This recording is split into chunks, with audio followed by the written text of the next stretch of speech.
আলাইকুম। আশা করি আপনারা সবাই সুস্থ আছেন। আজকে আপনাদের জন্য নিয়ে এসেছি অভিনব একটি রেসিপি, যেটা স্বাদে গন্ধে অতুলনীয়। একবার খেলে বারবার খেতে ইচ্ছা হবে এরকম একটি রেসিপি। আজকের রেসিপি কচুর পাতায় চিংড়ি পাতুরি, যেটার স্বাদ ভুলে না থাকার মতো একটি রেসিপি। অবশ্যই আজকের ভিডিওটি শুরু থেকে শেষ পর্যন্ত দেখবেন। আশা করছি আজকের রেসিপি আপনাদের কাছে অনেক ভালো লাগবে। চিংড়ি পাতুরি করার জন্য এখানে আমি খোসা সহ ছোট সাইজের চিংড়ি নিয়েছি, হাফ কাপের থেকে একটু বেশি। তবে এখানে বড় চিংড়ি ব্যবহার করা যাবে এবং খোসাটা ছাড়িয়েও ব্যবহার করা যাবে। আপনাদের পছন্দ মতো ছোট বড় চিংড়ি ব্যবহার করবেন।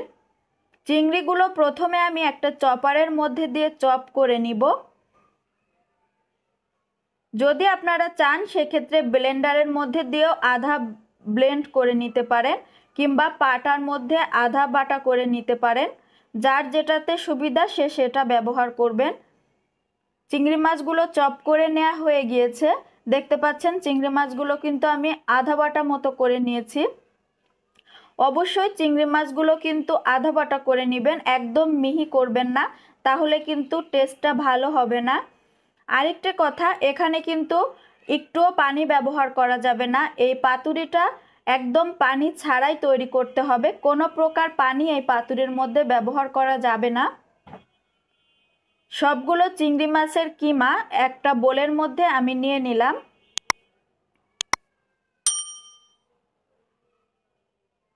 এখন এই চিংড়ি কিমাটার মধ্যে আমি দিয়ে দিব 2টি মিডিয়াম সাইজের মিহি কুচি করা পেঁয়াজ। পেঁয়াজগুলো কিন্তু অবশ্যই মিহি কুচি করে দিতে হবে।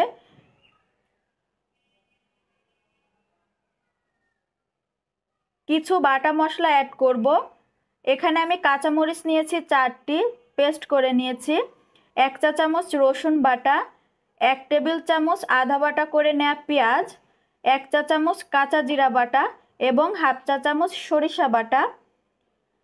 এই রেসিপিটা কিন্তু অবশ্যই কাঁচা মশলা দিয়েই করতে হবে, তা না হলে কিন্তু রেসিপির সঠিক ফ্লেভারটা আসবে না। এখানে আমি সাদা সরিষা বাটা ব্যবহার করেছি, চাইলে কালো সরিষা বাটাও ব্যবহার করা যাবে। এই রেসিপিতে কিন্তু অবশ্যই সরিষা বাটাটা ইউজ করবেন।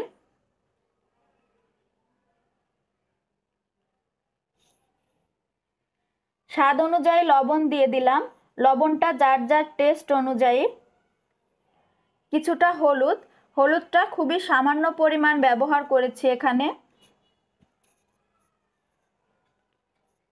হাফ চা চামচ ধনিয়া গুঁড়া। এখন এই সবগুলো উপকরণ একটি চামচের সাহায্যে মিক্স করে নিব। চাইলে হাতের সাহায্যেও মিক্স করে নিতে পারেন।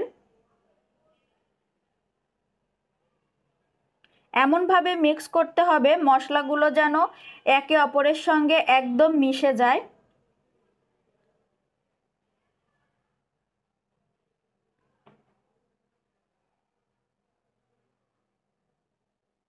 আমার মনে হচ্ছে এখানে একটু ঝালের পরিমাণটা কম হয়েছে, সেজন্য আমি হাফ চা চামচ শুকনা মরিচের গুঁড়া দিয়ে দিলাম। শুকনা মরিচের গুঁড়াটা দিলে কালারটাও যেমন সুন্দর হবে এবং ঝালের ব্যালেন্সটাও ঠিক থাকবে। তবে এই পাতুরিটা কিন্তু ঝাল ঝাল খেতেই ভালো লাগে। এখানে 1 টেবিল চামচ সরিষার তেল দিয়ে দিলাম। অবশ্যই সরিষার তেলটাই ব্যবহার করবেন, অন্য কোনো তেল ব্যবহার করবেন না। সব কিছু এখন আমি একত্রে মিক্স করে নিচ্ছি। এই রেসিপিতে তেলের পরিমাণ একদম কম লাগে, খুবই অল্প পরিমাণ তেলেই এই রেসিপিটি করা যায়। খুবই সামান্য কিছু মশলা দিয়ে এই রেসিপিটি তৈরি করা যায়, কিন্তু খেতে যে এর কি অসম্ভব মজা সেটা না করে খেলে আপনারা বুঝতেই পারবেন না। সব কিছু একত্রে ভালো করে মিক্স করে নেওয়া হয়ে গিয়েছে। এখানে আমি কচুর পাতা নিয়ে নিয়েছি। কচুর পাতাগুলো আমি আধা ঘন্টা লবণ পানির মধ্যে ভিজিয়ে রেখেছিলাম, তারপর পানিটা ভালো মতো ঝরিয়ে নিয়েছি। অবশ্যই কচুর পাতাগুলো লবণ পানির মধ্যে ভিজিয়ে রাখবেন, তাহলে পাতাগুলো একটু লবণাক্ত হবে এবং পাতার মধ্যে যে জীবাণুগুলো থাকবে সেগুলোও চলে যাবে। একটি পাত্রের মধ্যে আমি একটু কচুর পাতা নিয়ে নিয়েছি। কচুর পাতাটা আমি অর্ধেক ছিঁড়ে নিয়েছি। এর মধ্যে আমি আগে থেকে রেডি করে রাখা চিংড়ি কিমাটা কিছুটা দিয়ে দিলাম। কিমাটা দিয়ে একটু ছড়িয়ে দিতে হবে। তার উপরে একটা কাঁচামরিচ দিয়ে দিলাম। কাঁচামরিচটার জন্য ফ্লেভারটা সুন্দর হবে। আবার যদি কেউ ঝাল বেশি খেতে চায় তাহলে কাঁচামরিচটা ভাতের সঙ্গে মেখেও খাওয়া যাবে। এখন কচুর পাতাটা আমি ভালো মতো মুড়ে নিব। আমরা যেভাবে পাতুরিটা মুড়ে নিই ঠিক সেভাবে মুড়ে নিব। কচুর পাতাটা মুড়ে নেওয়ার পর এখানে আমি একটি টুথপিকের সাহায্যে পাতাটা টাইট করে আটকে দিব। এখানে কোনো প্রকার সুতা বাঁধার কোনো প্রয়োজন নেই, টুথপিকের সাহায্যে আটকে দিলেই এটা থাকবে।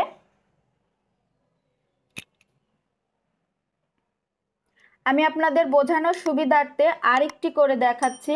দেখুন, আরেকটি কচুর পাতা নিয়ে নিয়েছি, তার মধ্যে একটু রেডি করে রাখা কিমা দিয়ে দিলাম। কিমাটা দিয়ে কিন্তু অবশ্যই ছড়িয়ে দিবেন, এক জায়গায় দলা করে দিবেন না, তাহলে কিন্তু কিমাটা সিদ্ধ হতে হবে না এবং ভিতরে কাঁচা থাকার সম্ভাবনাটা বেশি থাকবে। উপরে একটি কাঁচামরিচ দিয়ে দিলাম, দিয়ে একইভাবে পাতাটা আমি ফোল্ড করে নিব। এই কাজটা আপনারা একটু দেখে বুঝে নেবেন।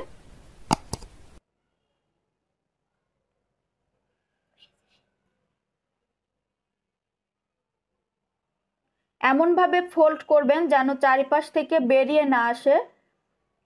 হাতের মধ্যে টাইট করে ধরে রেখে এভাবে টুথপিকের সাহায্যে পাতাটা গেঁথে পাতাটা আটকে দিবেন। আমি আবারও বলছি, কোনো প্রকার সুতা দিয়ে বাঁধার কোনো প্রয়োজন নাই। এভাবে টুথপিকের সাহায্যে আটকে দিলে সুন্দরভাবে টাইট হয়ে আটকে থাকবে। সবগুলো পাতুরি আমি একইভাবে তৈরি করে নিয়েছি, দেখতে পাচ্ছেন।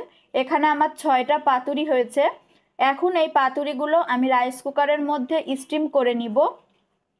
আপনারা চাইলে চুলাতে পাতিলের মধ্যে স্টিম করে নিতে পারেন। আবার যদি কারো কাছে স্টিমার থাকে সেক্ষেত্রে স্টিমারের মধ্যেও স্টিম করে নিতে পারেন। এখন এই রাইস কুকারের 2টি ছিদ্রই আমি টিস্যু দিয়ে আটকে ভালো মতো 30 মিনিটের জন্য স্টিম করে নিয়েছি। 30 মিনিটের মধ্যেই আমার পাতুরিটা রেডি হয়ে গিয়েছে।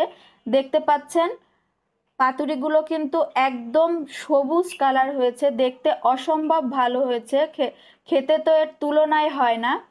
এখন আমি পাতুরিগুলো একটু প্লেটের মধ্যে তুলে নিচ্ছি।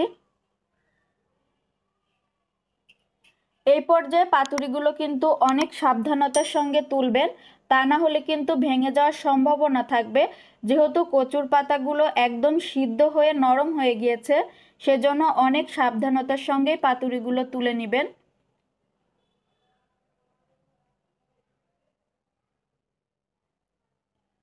সবগুলো পাতুরি তুলে নিয়েছি। একটা পাতুরি আমি আপনাদেরকে খুলে দেখাচ্ছি ভিতরে কতটা সুন্দর হয়েছে। আসলে আপনারা যদি বাসায় ট্রাই না করেন তাহলে বুঝতেই পারবেন না এই রেসিপিটি কতটা সুস্বাদু একটি রেসিপি।